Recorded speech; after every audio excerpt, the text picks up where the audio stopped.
manual therapy interventions for our lower quadrant case. So the patient I would have on his right side, so I could start with a PIVM to help reduce some of his pain and inflammation. Let me have you come a little bit closer to the side, good. And because his pain is pretty high, I want to maybe start in neutral, a little bit of extension, see what we can tolerate at L5.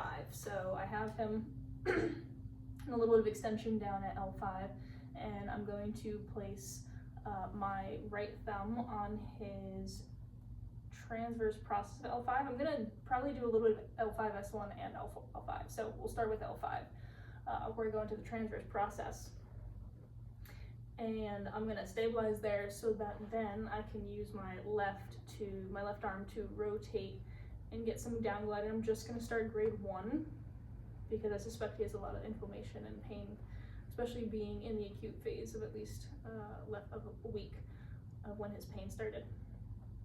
Then what I could do is to allow some activation, but also try to improve maybe a little bit of range of motion at the same time, while not provoking pain, is some muscle energy. So I'm gonna have you push your left shoulder into my arm here, hold it, and relax. And this is a very, very small contraction. It's just to see what push and relax, what he's willing to do, and if we can gain a little bit more range each time without increasing pain. Push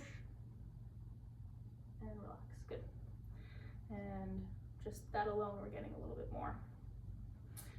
Next, so that's the 2 manual therapy techniques I would like to use to start. Next, if we can improve more range, I would like to then do a PEVM of the lower L5 there. So I'm gonna have you turn onto your stomach. We're gonna do a accessory glide of 5 on 1 and 4 on 5.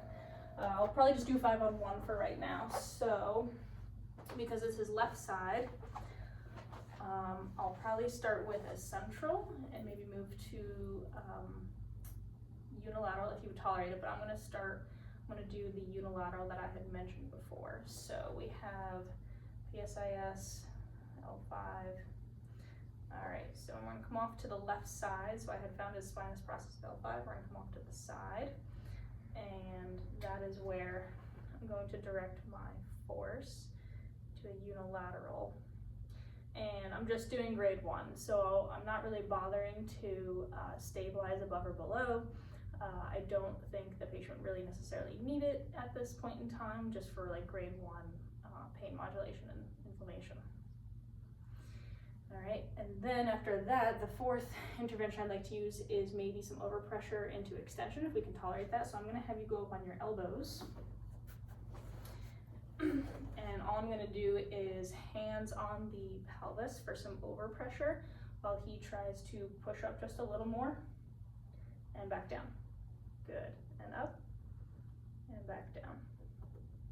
And let's do 3 more. 1, 2, and 3. Good, and come back down. All right, so that's the 4 manual interventions I would like to use to start this patient and start in terms of reducing their pain, swelling, and improving maybe a little bit of range of motion if we can, so they can stand a little bit better and walk a little bit easier.